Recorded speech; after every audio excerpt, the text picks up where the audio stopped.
Hello everyone, welcome back to the next episode of Shadows of Brimstone. Let's go ahead and enter this Targa plateau, starting a turn by rolling for darkness.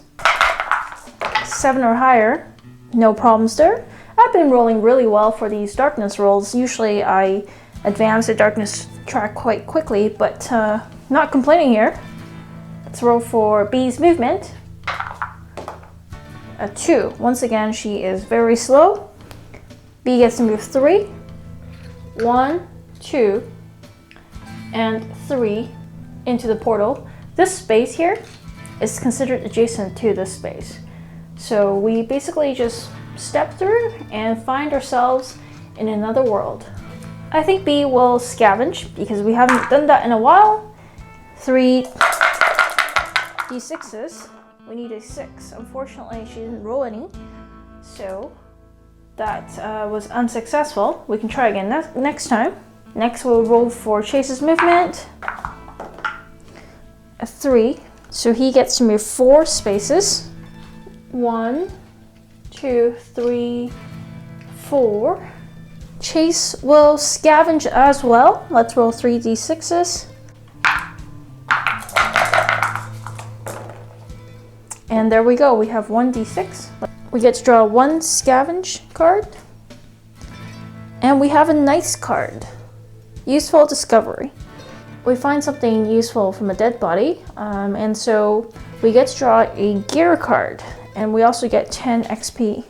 And we find the Rune of Shadows. Use 1 Darkstone to attach to any item. Bonus, use 1 grit to ignore the damage from a single enemy hit. Ah, interesting. Chase will actually give this Rune of Shadows to B. I think this would be quite helpful for her because now she can use a grit to ignore some damages, and she has low health, so that should come in handy. That's it for the turn. We're slowly moving forward. Let's move to the next turn, rolling for darkness. And wow, still good. 9 is good enough. B's movement is a 5. Great, finally some higher rolls. She'll go 1. I think there's a line missing here. 1, 2, 3, 4, 5. And of course, she will search and look through to see what's ahead of her. And we have a frozen fork. Let's put an exploration token onto there. And that's all for her turn. I don't think she's gonna do anything else. Let's roll for Chase's movement. 4. He can move up to 5. 1, 2. I'm tempted to just stand here next to B in case monsters spawn. So they'll just hold the line and not get surrounded should there be any monsters. And that should be all. Let's now reveal what's here by flipping over the exploration token. Well, fortunately, this token has the exclamation symbol, which is the clue. We found our second clue. We need 3. And there is 1 exit and 2 encounters in this room. So let's first roll for the exit. The exit is number 4, which is the right side.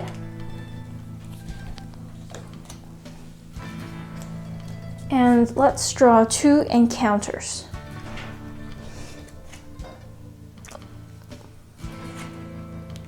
Of ice scarps and lookout. Pouring up out of cracks in the floor, hundreds of vicious ice scarabs attack.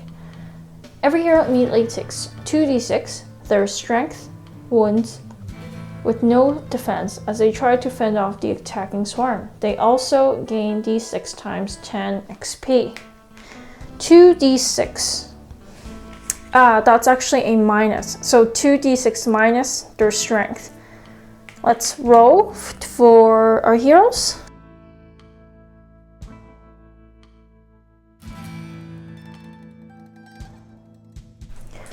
For B, that's 6 wounds minus her strength, which is a 1.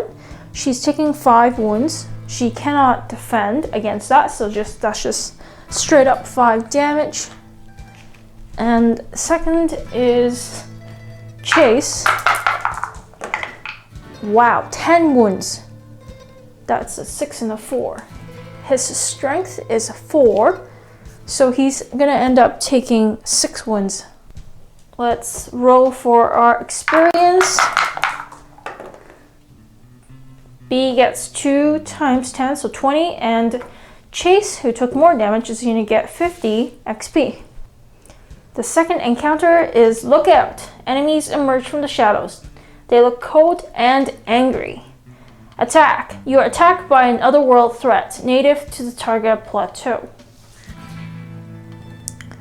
There is actually a deck called the Otherworld Threat, with monsters native to this environment. So, what this card is asking us to do is to draw a threat from this deck.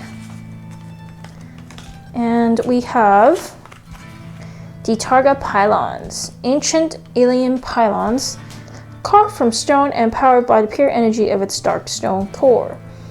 These color boxes correspond to the threat level. So in our case, we're playing the low threat level, green, with 2 players.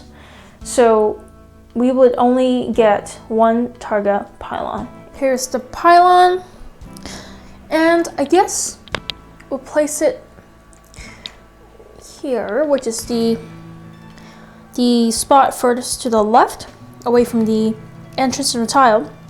Now, here's the question I have. The pylons don't move, so they follow the normal enemy placement rules, because if they do, that's the spot that it would go on to. So the turn starts again. Let's roll for darkness. The 5 and the 3 is still good. Next, in initiative order, models would activate. The Targa Pylons have initiative of 4. They're a large enemy, and obviously they're a structure, so they cannot move. The range to hit is 3 or higher, so pretty easy to hit.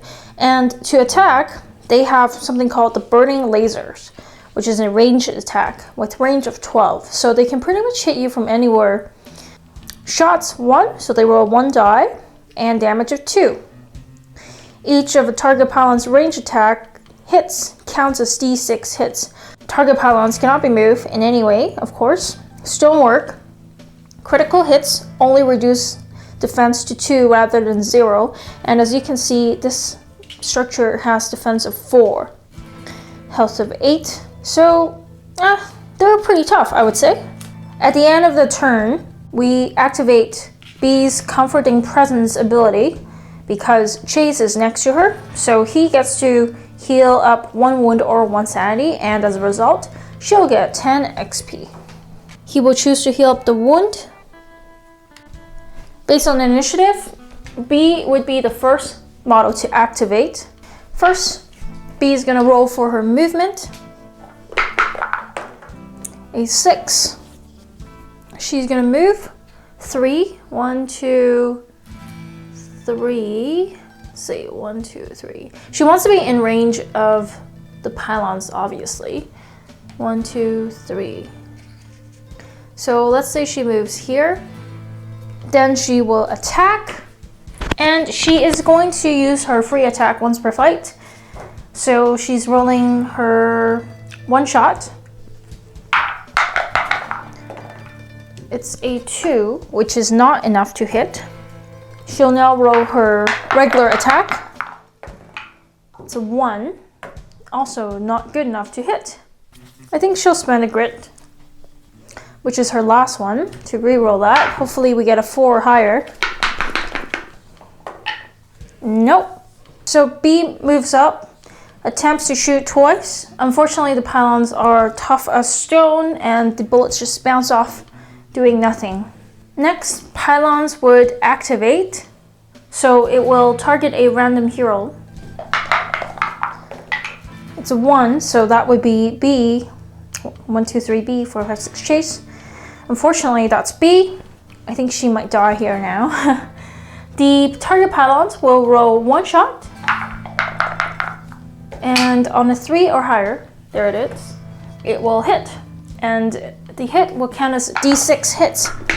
So the hits would be 4 hits. 4 hits doing 2 damage each. But let's do our save. So let's roll 4 dice. Oh, let's roll my last one. There's a 1 and 2. These two are blocked off. These 2 go through. That would be 2 damage each. So total of 4 damage.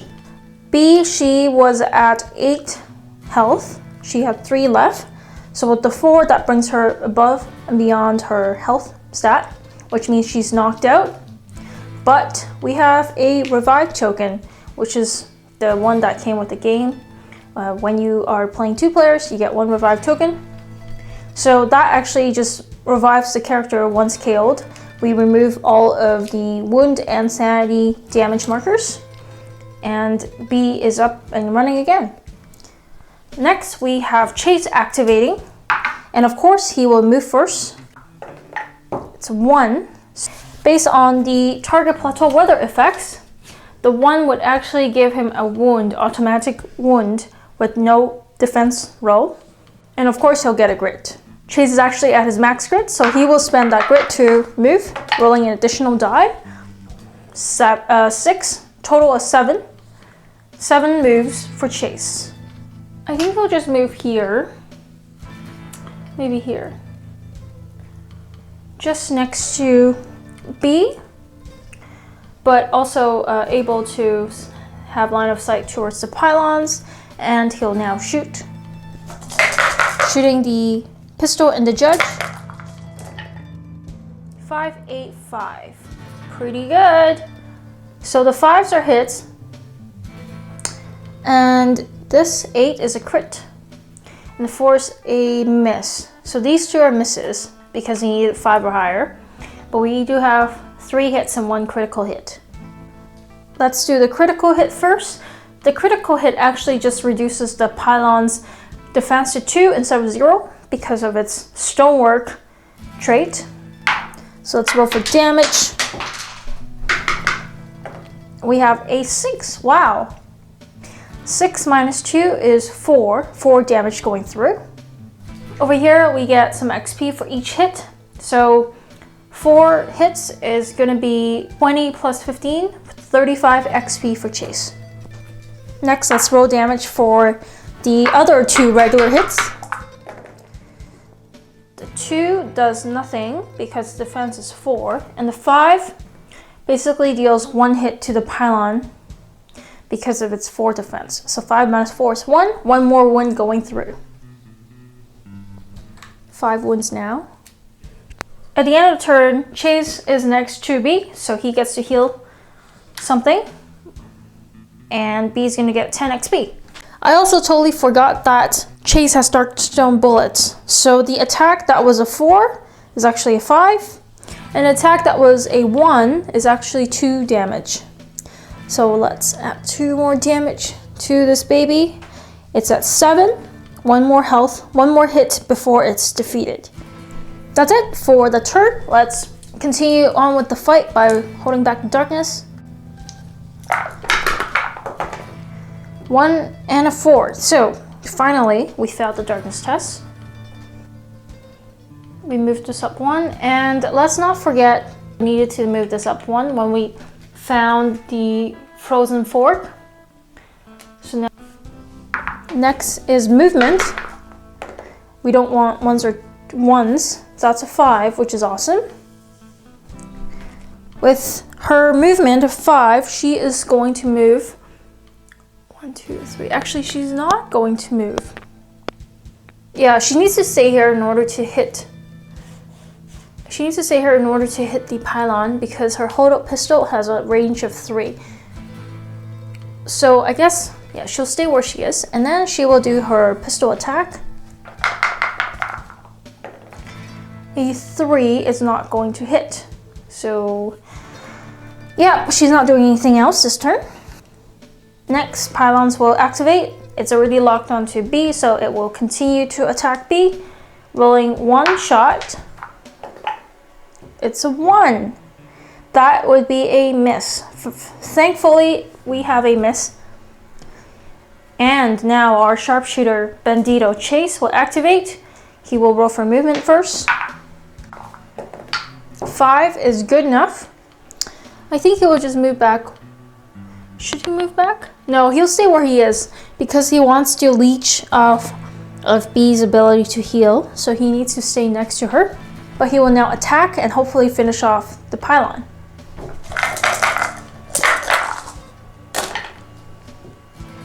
Seven is a critical hit. 4, 4, 2, 1. So we've got a bunch of misses, but we have what we need, which is 1 critical hit. The damage of the critical hit is a 6. Wow. 6, and the defense of pylons is 4. Because it's critical, it's actually just 2. 6 minus 2 is 4. 4 damage going through. With Darkstone bullets, that's 1 more. 5 damage going through, which is obviously enough to kill off the Targa Pylon because we only needed 1 hit.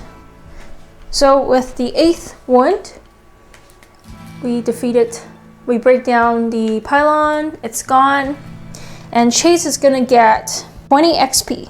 Alright, time to catch a breath. Let's roll for our heal. Rolling the D3s. 4 and 4, which is a 2 in the D3. So they'll both get to heal 2 sanity or health damage. Actually, B is at 0 damage. So she shouldn't have rolled for this. She should have gone for a grit. We'll draw our loot. And B gets D3 Darkstones, Chase gets 1 Darkstone shard. The D3 is going to be a 3, so 2 Darkstones for B. And of course, they'll both get the 20 XP. Last but not least, because at the end of the turn, Chase is next to B, he gets to heal something, and he will heal the wound. That concludes the fight against the otherworld threat, Targa Pylons. Chase basically did all of the hitting. B was just standing there and healing him, and I guess acting as a decoy, being attacked by the pylon. Worked out pretty well, I guess. We used a revive token to revive her, but I guess you'll have to use the token sooner or later, right? That concludes this episode of Shadows of Brimstone. Stay tuned for more as we venture forth deeper into the Targa Plateau.